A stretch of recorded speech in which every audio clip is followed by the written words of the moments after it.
그런데 어떡해요? 오늘 샬롬이 다 깨지게 생겼습니다. 오늘 본문이 그래요.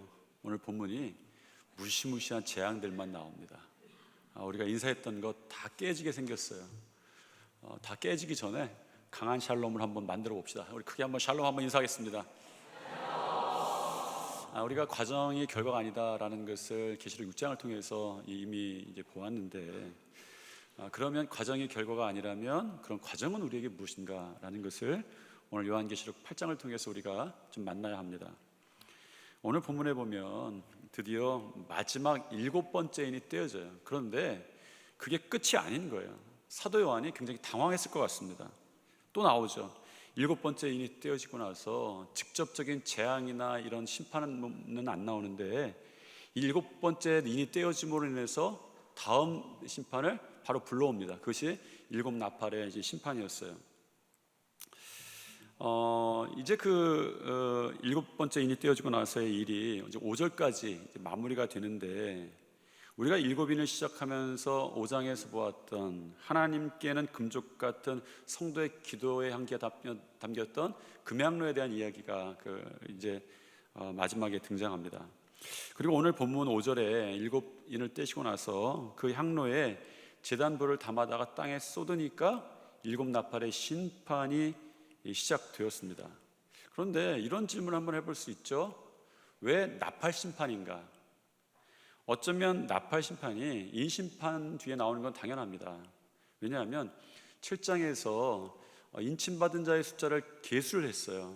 그랬을 때 14만 4천 명의 인원이 있었습니다. 그런데 14만 4천 명이라고 하기보다 그 계수의 의미가 이 땅의 영적 전투 현장에 있는 성도들이다라고 말씀드렸습니다. 그러니까 민수기에서 사람의 수를 계수하는 것은 군대의 개념이었다라고 그렇게 말씀을 좀 드렸었어요. 그것이 전부는 아니겠지만 성경을 보니까 그 이야기가 직접적입니다.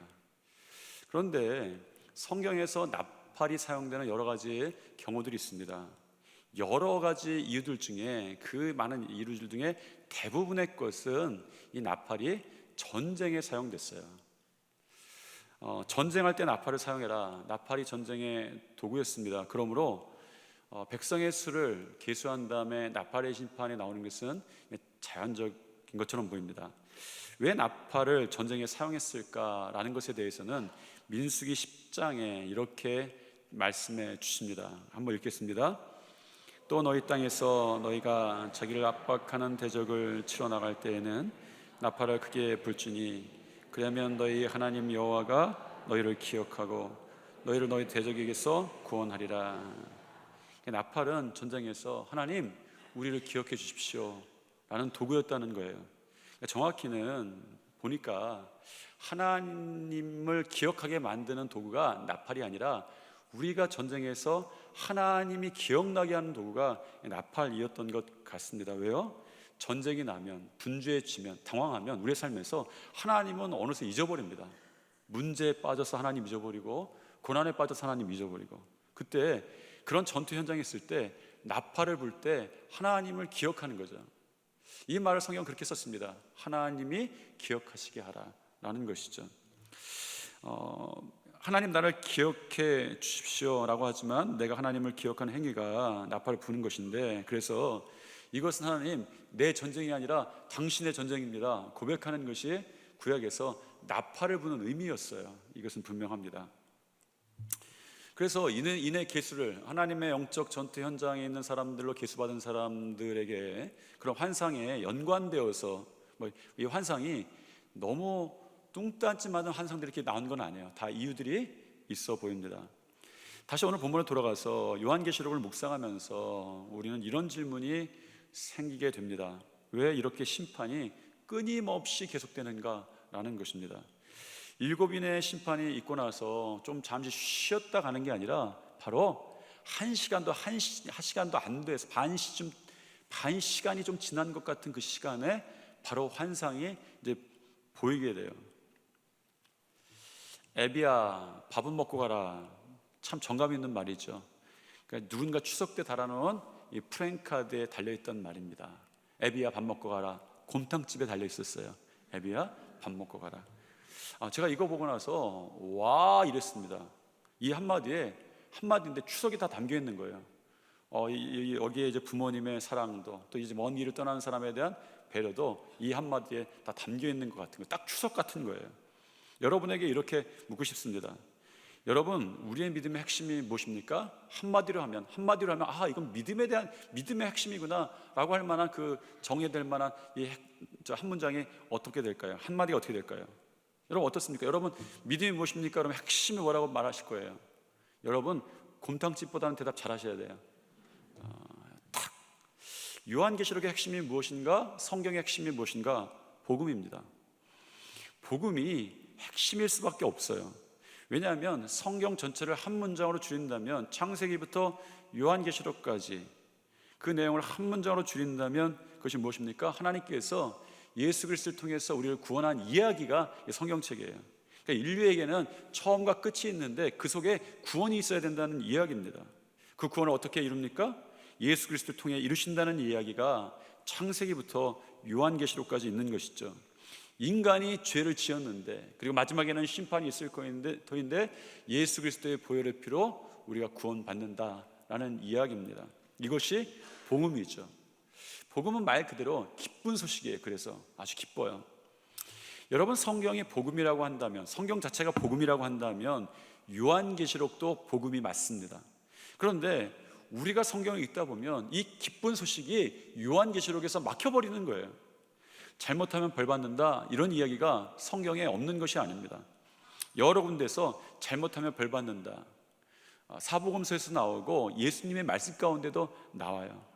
그런데 요한계시록의 문제는 무엇입니까? 이런 이야기들로만 가득 차 있다는 거죠. 7인의 심판만 있습니까? 여러분, 하나도 부족해서 시리즈로 있죠. 그 다음에 7 나팔의 심판, 그 다음에 7 대접의 심판, 이게 시리즈로 있는 거예요.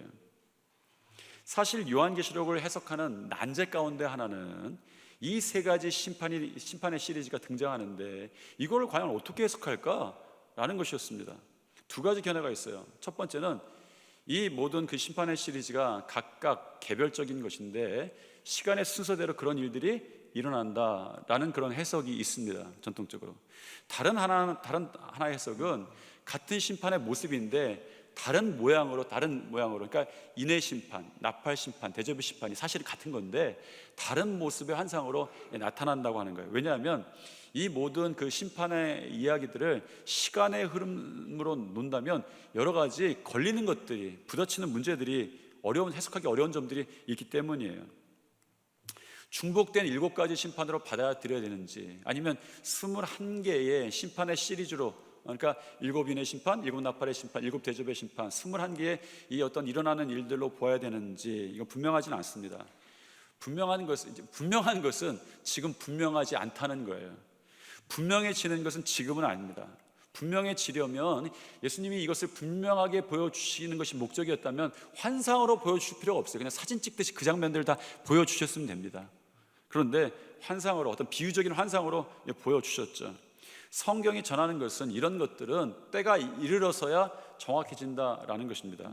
그럼에도 불구하고 이 심판들을 이해하는데 꼭 보아야 될 한 가지 성경의 이야기가 있습니다. 출애굽 사건이에요. 저 지난번에도 말씀드렸던 대로 이 요한계시록 사건, 바벨론의 포로 사건, 이런 모든 종류의 사건은 근본적으로는 출애굽 사건과 연관됩니다. 여러분, 그 7 나팔과 7 대접의 심판을 보면 사실상 출애굽기에 나오는 10가지 재앙과 중복되는 것들이 있어요. 정확히는 나팔 심판과는 5가지, 7 대접의 심판과는 4가지가 그 심판이 중복됩니다. 이야기가. 말하자면 요한계시록에 나오는 심판이 무시무시한데 새로운 것은 아니에요. 이미 구약에서 출애굽 사건 때에 일어났던 일들이 거기에 나옵니다. 출애굽의 사건을 그래서 이제 우리가 좀 한번 보는 것이 이 장면에서 굉장히 중요한데, 출애굽 사건의 10가지 재앙 여러분 기억하시죠? 종교교회 성도라면 이 정도는 기억하고 있을 것이다. 첫 번째,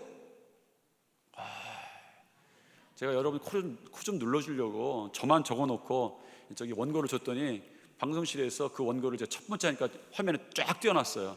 그래서 당황했습니다. 그래서 제가 잘난 체라고 했던 거 못했어요. 3부 예배에도 결코 잘난 체 안 하겠습니다. 한번 보여주십시오.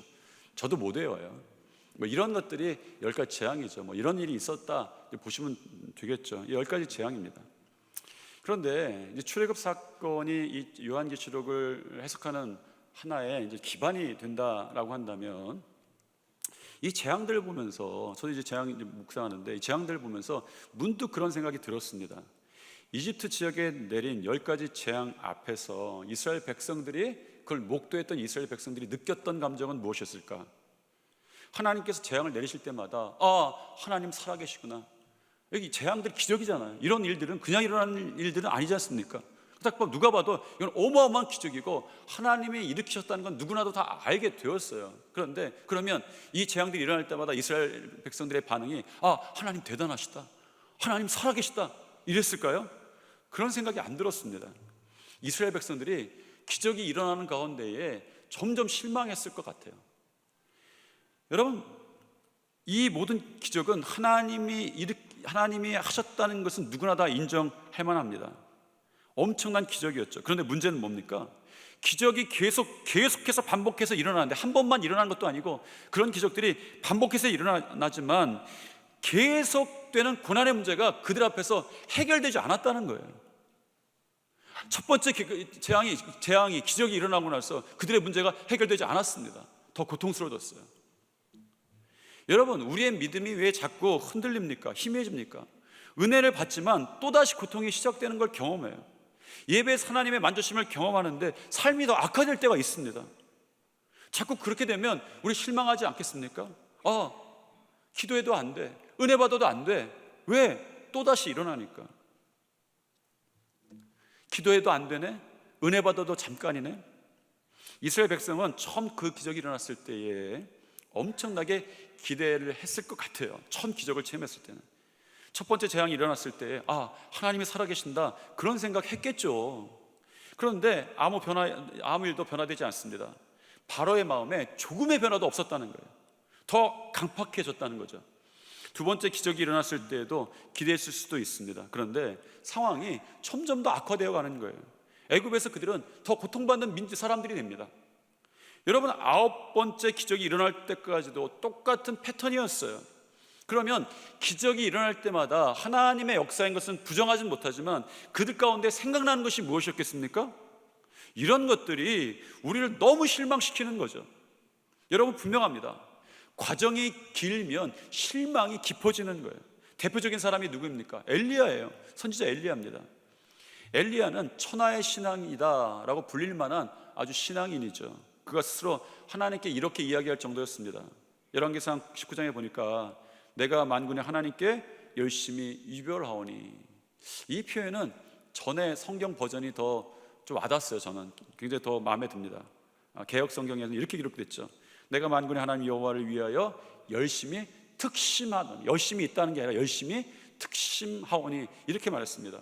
그러니까 엄청나게 열심히 대단한 선지자였는데 이것을 사람들 앞에 자랑하는 것이 아니라 하나님에 대해서 그렇게 직접 얘기합니다. 하나님 아시지 않습니까? 내가 여호와에 대해서 열심히 있는 정도가 아니라 특심합니다 라고 말할 정도였습니다. 이것은 전혀 그의 교만은 아니었습니다. 실제로 그랬죠. 제가 엘리야에게 개인적으로 부러운 것이 있어요. 이 사람이 기 죽는 사람이 아닙니다. 기가 안 죽는 거예요.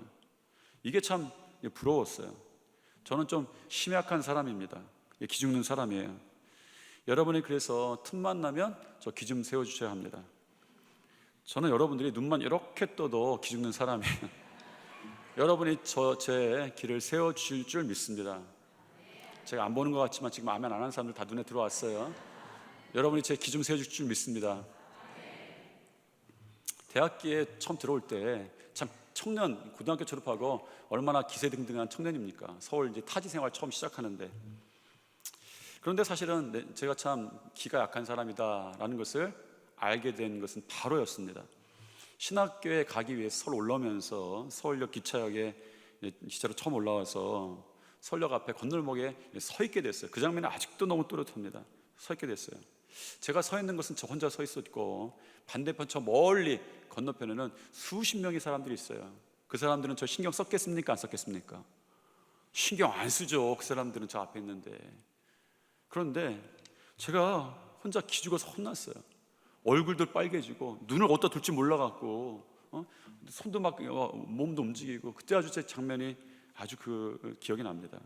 그런데 그거 제가 배포자가서 그런 건 아닙니다. 보통 사람들은 다 그런 거예요. 자기는 혼자고 앞에 수십 명이 다가오면 기가 죽게 되어 있습니다. 그런데 엘리야 선지자는 이런 점에서 너무나도 비범한 거예요. 이건 정말 상상할 수 없는 사람입니다. 비가 오게 달라고 기도하는 갈멜산에서 전혀 주눅이 안 들어요. 그 앞에 이 바알과 아세라를 섬기는, 자기를 정말 너무 싫어하고 적대하는 사람 850명과 맞짱을 뜬 거예요. 맞짱, 진짜 이건 맞짱입니다. 맞짱을 뜬 거예요. 자기도 딱 나가서 맞짱을 뜨는데 전혀 기죽지 않은 거예요. 혼자뿐이었는데 기죽지 않고 하나님께 외치면서 기도했더니 하나님께서 그 갈멜산에서 놀라운 기적을 베푸신 이야기들은 여러분들 다 잘 아실 것입니다. 엘리야 선지자가 기적을 체험했잖아요. 그러면 기가 더 살아났을까요? 기가 죽었을까요? 아니요. 바로 그 갈멜산 기적 바로 다음에 그는 세상에서 가장 기죽고 가장 좌절하고 가장 낙담에 빠지고 정말 쓰러진 사람이 되어버렸어요. 왜요? 그 갈멜산의 사건이 지난 다음에 한 사람의 말 때문에 그렇습니다. 850명과 당당하게 맞짱 떴던 사람이 한 사람의 말 때문에 기죽고 실망하고 좌절에 빠져서 하나님 죽고 싶습니다라고 말할 정도였어요. 악한 왕비 이세벨의 말이었습니다. 여러분 왜 그렇습니까?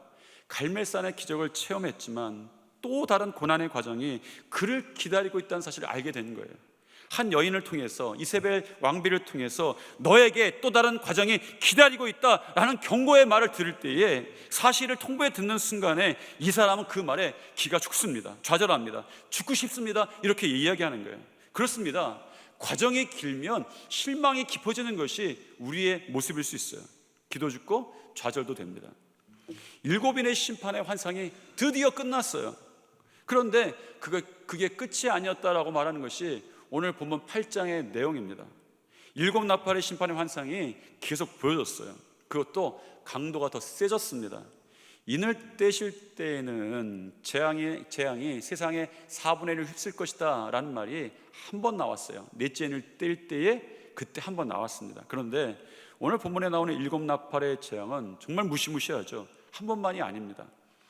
인 심판의 시리즈가 제가 말씀을 드렸습니다. 처음 4부분과 뒤에 3부분이 2부분으로 이렇게 나뉜다면 나팔 심판도 그렇게 나뉘어요. 보시면 여기 그 나팔 심판의 처음 4심판은 그 재앙이 자연에 미치는 것을 보여줍니다. 나중에 3심판은 오늘 나오진 않지만 인간에 대해서 초점을 좀 맞추고 있어요. 처음 4심판에 등장하는 4심판의 내용은 좀 다 다르지만 심판에 임할 때마다 공통적으로 보이는 것이 있습니다. 각각 3분의 1을 파괴하는 거예요. 3분의 1을. 이런 땅의 3분의 1이 타버리고 바다의 3분의 1이 깨어지고 물의 3분의 1이 쓴물로 변하고 하늘에 있는 해, 달, 별들의 3분의 1이 타격을 받습니다. 이런 일들은 도저히 상상하고 싶지 않은 그런 무시무시한 일들이죠. 옛날에는 이런 것들이 진짜 어떤 것일까 상상조차 못하고 해석조차 못했습니다. 그런데 현대는 의외로 이런 것들은 해석하기가 쉬워졌어요. 해석이 가능해졌습니다. 그런 해석들이 절대로 맞다는 건 아닙니다만 그런 해석들이 가능해졌다는 거예요. 피 섞인 우박과 하늘에서 떨어지는 불, 이게 무엇이겠습니까? 바다에 던져진 불붙은 큰 산이 무엇이겠습니까? 땅의 3분의 1, 바다의 3분의 1이 깨어지려면 어떤 일이 벌어져야겠습니까? 많은 사람들이 현대에 와서 이것이 핵전쟁이라고 해석했어요. 핵전쟁은 그거 가능하겠다. 일본 후쿠시마에서 원자력 발전소가 파괴됐는데 그것으로 인해서 얼마나 바다가 고통을 받습니까? 이런 일들이 아니고서는 이 세상의 3분의 1이 깨질 수가 없는 거예요. 강물과 여러 물샘의 3분의 1을 파괴시키는 횃불같이 타는 큰 별은 무엇이었겠습니까? 이것은 옛날부터도 이건 큰 운석인가 보다 라고 생각을 했습니다. 하늘에서 떨어지는 큰 횃불같이 타는 별, 운석이겠죠. 정말 하늘에서 운석이 떨어지면 그렇게 될 것입니다. 해, 달, 별의 3분의 1이 타격받는 4번째 재앙에 대해서는, 이런 형태에 대해서는 오늘날에도 그것이 무엇인지 도무지 상상이 안 가는 거예요. 해석조차 안 됩니다. 무시무시한 거죠. 이런 혼란과 재앙이 열리는 것이 7 재앙의 나팔입니다. 그러면 여기서 여러분들에게 이렇게 묻고 싶은 거예요. 여러분, 여기에 복음이 어디 있습니까? 성경이 복음이라고 한다면, 기쁜 소식이라고 한다면, 요한계시록도 이 복음의 역사 한가운데 있는 것이라고 한다면, 복음의 역사 가운데 그 마지막을 장식하는 것이 요한계시록이라고 한다면, 여기에 심판의 재앙에 하나님이 말씀하시고 어린 양이 말씀하시고 예수 그리스도가 말씀하시는 복음이 어디에 있느냐 하는 거예요. 기쁜 소식이 어디 있냐는 겁니다. 심지어 오늘 본문에는 마지막은 이렇게 하고 끝납니다. 같이 한번 읽겠습니다. 내가 또 보고 들으니 공중에 날아가는 독수리가 큰 소리로 이르되 땅에 사는 자들에게 화가 있으리니 이는 새 천사들이 불어야 할 나팔 소리가 남아 있음이로다 하더라. 오늘날 우리는 이런 질문들이 우리들에게 생기는 것을 목격합니다. 왜 우리에게 십자가가 있는 과정을 허락하십니까? 라는 거예요. 계속되는 과정이죠. 이 심판을 해석하면서 정말 출애굽기의 재앙을 보아야 되는 이유가 여기에 있습니다. 출애굽기에는 나옵니다. 거기에 답이 나오죠. 왜 그렇게 하시는가? 진짜를 만드시기 위해서였습니다. 처음에 열 번의 재앙이, 열 가지 재앙 중에서 이 애굽에 있던 모든 사람들에게 이 재앙이 내리기 시작했습니다. 이집트인들에게도 내렸고 히브리인들에게도 내렸어요. 그런데 사실상 이 개념은 다 섞여 있는 개념이었어요. 히브리인이라는 말조차도 그 당시에 우리가 표현하는 오랑캐라는 말로 사용이 되었습니다. 그러니까 이집트 빼놓고 주변에 있는 모든 민족은 그냥 히브리인 그랬던 거예요.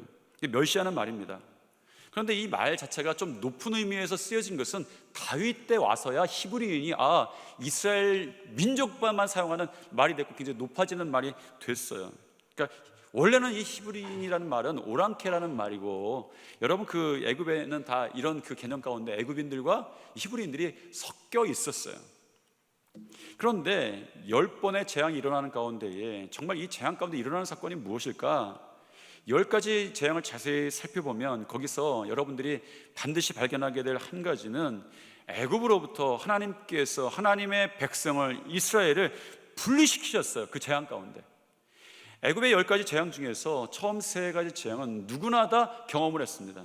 그런데 4번째 재앙인 파리가 들끓는 그 재앙부터는 하나님께서 애굽 백성이 사는 지역과 이스라엘 백성이 사는 고센 지역을 분리해서 재앙을 내리기 시작하셨어요. 구별되기 시작했어요. 애굽에서 구별시키신 거죠. 10가지 재앙은 애굽을 고통스럽게 만들기 위해서 하나님께서 마련하신 작정하신 과정이 아니었어요. 하나님은 애굽을 고통스럽게 만들기 위해서 과정을 만드시는 분은 아닌 거예요. 여러분, 10가지 재앙은 애굽을 향한 하나님의 징벌이나 재앙으로 쓰였던 것이 아니라 이 애굽과 하나님의 백성을 분리시키는 하나님의 작업이었던 거예요. 그냥 히브리인이 아니라 이스라엘로 세워졌던 것이죠.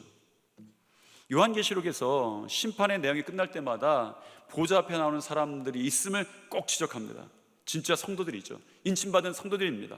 그들이 부르는 찬양과 경배에 있죠. 여러분, 심판이 끝날 때마다 어떻게 됩니까? 주 앞에 나오는, 어린 양 앞에 나오는, 보좌 앞에 나오는 성도들이 있었다라고 성경은 전하죠. 여러분에게 어떤 과정이 있다면 그것은 여러분이 진짜가 되어가겠다는 증거임을 믿으시기 바랍니다. 저는 이 고난과 광야의 상황 속에서 진짜가 되어가는 성도들이 있음을 믿습니다. 진짜가 되어가는 믿음이 있음을 믿습니다. 하나님께서 그것을 그렇게 사용하시기 때문입니다. 가치를 바꾸는 것이 과정이죠. 진짜 사나이면 사나이지. 여러분, 이 중에 누가 가짜 사나이 있습니까? 가짜 사나이 한번 손 좀 한번 들어보세요. 여러분, 우리는 사내 아이를 진짜 사나이라고 부를 때가 있습니다. 대부분 경우에 군대를 갔다 오면 진짜 사내가 됐네. 왜 그들에게 진짜라는 말을 붙입니까? 과정이 있기 때문이죠. 여러분, 혹시 과정이 없는 것을 보면서 도리어 주의해야 합니다. 출애굽한 이스라엘 백성들이 광야에서 먹던 것이 하나 있어요. 만나입니다. 만나가 보통 음식이 아닌 거예요. 음식의 최고봉은 뷔페가 아닌 거예요. 음식의 최고봉은 만나인 거예요. 잠깐 점심시간에 가까웠으니까 침 좀 한번 삼킬게요. 아시죠? 저 이런 거 나오면 꼭 침이 나오는 거. 이거 짐승도 아니고 왜 이거 안 고치세요? 이건 제가 잘못한 거 아닙니다. 하나님이 안 고치시는 거예요. 이 만나가 모양도 보통 모양이 아닙니다. 아주 귀품이 나요. 그래서 성경은 만나를 진주같이 생겼다라고 이야기합니다. 그런데 아무리 진주 같아도 만나가 진짜가 아닌 거예요. 여러분 착각하지 마십시오. 만나는 진짜 하나님의 축복이 아닌 거예요. 이 만나가 진짜라면 여러분 우리가 상상해야 되는 일이 있는 거예요. 여러분 가나안 땅에 들어가자마자 하나님께서 바로 끊으신 게 있습니다. 만나였어요. 이 만나가 진짜라면 언약의 땅 가나안에 들어가서도 하나님께서 그 축복된 땅에서 만나를 계속 주셨어야 되지 않겠습니까? 만나의 특징이 무엇입니까? 과정이 없는 거예요. 하늘에서 떨어졌습니다. 그래서 만나가 진짜 하나님이 주시고자 하는 진짜 축복은 아니었던 거예요. 하나님께서 과정을 주셨습니다. 어려울 수는 있어요. 그런데 분명합니다. 우리를 진짜 그의 백성으로 세우시려고 하는 거예요. 사실 그런 과정에서 우리에게 그런 질문이 이렇게 나옵니다. 왜 하나님 요한계시록에는 이 심판들 7번의 심판뿐만 아니라 심판이 계속됩니까? 왜 이집트의 10번의 재앙이 그렇게도 계속됩니까? 왜 하나님께서는 엘리야에게 이런 일들을 반복하십니까? 또 우리는 우리 스스로에게 이런 질문이 나올 때가 있습니다. 하나님을 바라보는 내가, 하나님 은혜 받은 내가 왜 이런 계속되는 고난 가운데 있어야 합니까? 이런 질문 없습니까? 내가 은혜 못 받아서가 아닙니다. 내가 은혜 받는데도 왜 고난이 남아있느냐, 그런 계속되는 과정이 있느냐라는 질문이 우리에게 있다는 거죠. 어떤 영국 선교사에 대한 이야기를 읽은 적이 있어요. 그 선교사님이 고국을 방문해서 원래 다니던 교회에 가게 됐습니다. 거기 갔더니 얼굴이 빛난 한 자매를 이제 보게 된 거예요. 그러니까 해같이 빛나는 모습이 있어서 그냥 지나칠 수 없었다는 거죠. 보니까 그 자매가 오른손이 없어요. 오른손이 잘린 거예요. 거기에 폐병이 걸렸습니다. 그런데 얼굴이 어떻게 됐다고요? 해같이 빛나더래요. 이상한 거죠. 현실과 그 얼굴에서 차이가 너무 많이 나는 거예요. 그래서 그 자매에게 물었습니다. 왜 그렇게 얼굴이 밝습니까? 그 자매가 이렇게 말합니다. 저는요, 선교사님, 무슨 일을 만나든지 스스로 이런 질문을 합니다. 왜라는 것을 십자가에 못 박고 무엇을 묻습니다. 왜 내 손이 잘려나가게 되었나요? 묻지 않습니다. 이 손으로 무엇을 해야 할까요? 왜 내게 폐병을 주셨나요? 이렇게 묻지 않고 이 몸으로 무엇을 해야 할까요? 왜 이런 죽음을 주시나요? 이렇게 묻지 않습니다. 남은 생명으로 무엇을 해야 할까요? 여러분 그거 아십니까? 질문이 바뀌면 인생이 바뀌어요. 그러니까 여러분들은 좋은 질문을 하셔야 돼요. 하나님이 이끌어 가시는 인생은 이 질문이 바뀌는 데서부터 시작합니다. 신앙의 선배들이 말하죠. 신앙은 왜를 십자가에 못 박고 질문을 바꾸는 과정이라는 겁니다. 이것으로, 이 일로 무엇을 해야 할까요? 예수님께서 공생의 사역을 하시면서 마지막 사역이 무엇입니까? 이것이었어요. 여러분, 예수님께서 마지막으로 보여주신 장면, 어찌하여 왜 나를 십자가에 버려두십니까? 라는 것이 예수님의 공생의 마지막 질문이었어요. 하나님 어찌하여 왜 나를 이 십자가에 두십니까? 라는 질문도 예수님 마지막까지 하셨던 질문인 것이죠. 십자가에서의 예수님의 씨름이었습니다. 예수님은 결국 그 질문을 십자가에 못 박으셨고 이렇게 말씀하셨어요. 내 뜻대로 마시고 아버지의 뜻대로 하시옵소서. 애굽의 10가지 재앙을 경험하면서 이스라엘 백성이 마지막으로 만난 것이 무엇입니까? 9번째 재앙이 끝나고 다시 10번째 재앙을 만난 것이 아닙니다. 결국 10번째 재앙을 이기게 하신 문설주에 바른 어린 양의 피를 그들이 만나게 된 거예요. 우리가 질문해야 하는 것 중에서 하지 않고 이 요한계시록 8장에서 대부분 넘어가는 게 하나 있습니다. 왜 하나님께서 3분의 1을 파괴시키는 환상을 보여주셨는가라는 것이죠.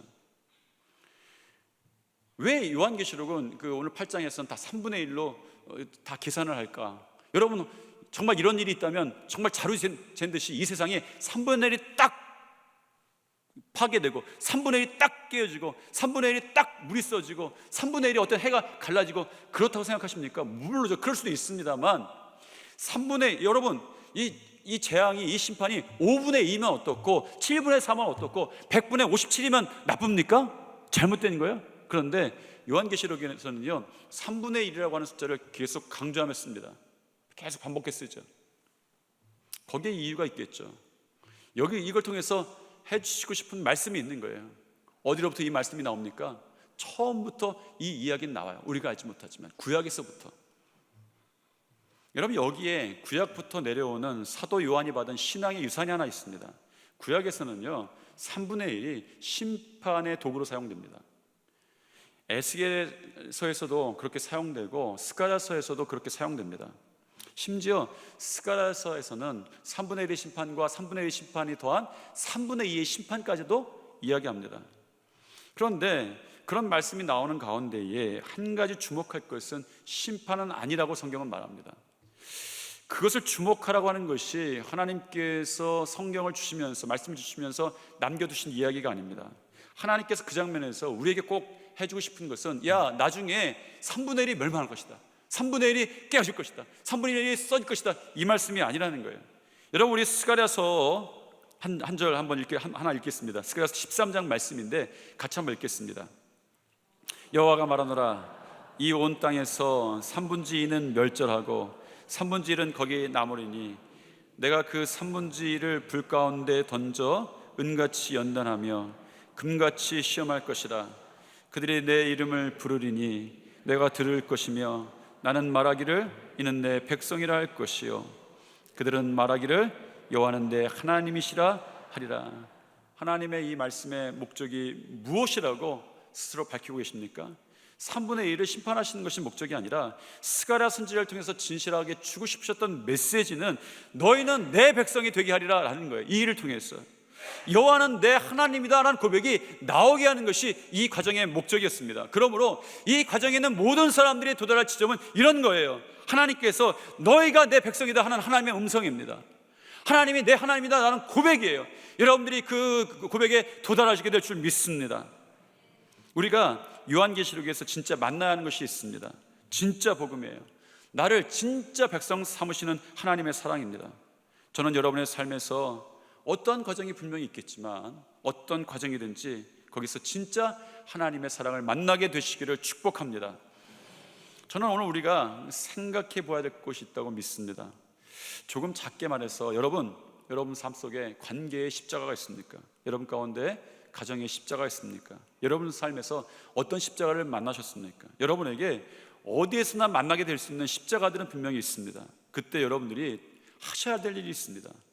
그 과정 가운데 생기는 왜라는 질문을 그 십자가에 박아버리고 그 앞에서 어떻게 라는 질문으로 바꾸는 것이죠. 인생을 바꾸는 일입니다. 그러면 여러분들이 결국 만나게 될 것이 있습니다. 그 하나님의 백성이 되는 과정 가운데에 진짜가 여러분들에게 경험될 줄 믿습니다. 진짜 관계, 진짜 축복, 진짜 복음입니다. 우리는 요한계시록 읽는 가운데에 진짜를 만나야 합니다. 여러분들이 요한계시를 읽으면서 재앙을 만나는 게 아니에요. 고난을 만나는 게 아닙니다. 진짜를 만나게 되는 것이죠. 어린 양 예수 그리스도의 피를 결국은 10번째 재앙 가운데 만나게 되는 것이고 하나님의 음성을 너는 내 백성이다 라고 하는 하나님의 음성을 듣는 것이고 진짜 여러분들에게 이루시는 하나님의 회복을 만나게 되는 것입니다. 어린 양의 피로 이루어진 진짜 회복인 거예요. 여러분 가정, 작게 말해서 여러분 가정이 회복을 소망하십니까? 진짜 관계를 회복을 소망하십니까? 여러분 진짜 가정이 세워져야 합니다. 진짜 관계가 세워져야 합니다. 진짜 모든 일들이 이루어져야 합니다. 진짜 복음을 여러분들이 만나야 합니다. 진짜 모든 일들이 이루어져야 합니다. 이것이 요한계시록을 통해서 주시는 축복이라는 것이죠. 그렇게 될 줄 믿습니다. 그것이 과정 속에 있는 어떤 과정 속에 있는 여러분들에게 분명한 믿음이 되시기를 축복합니다.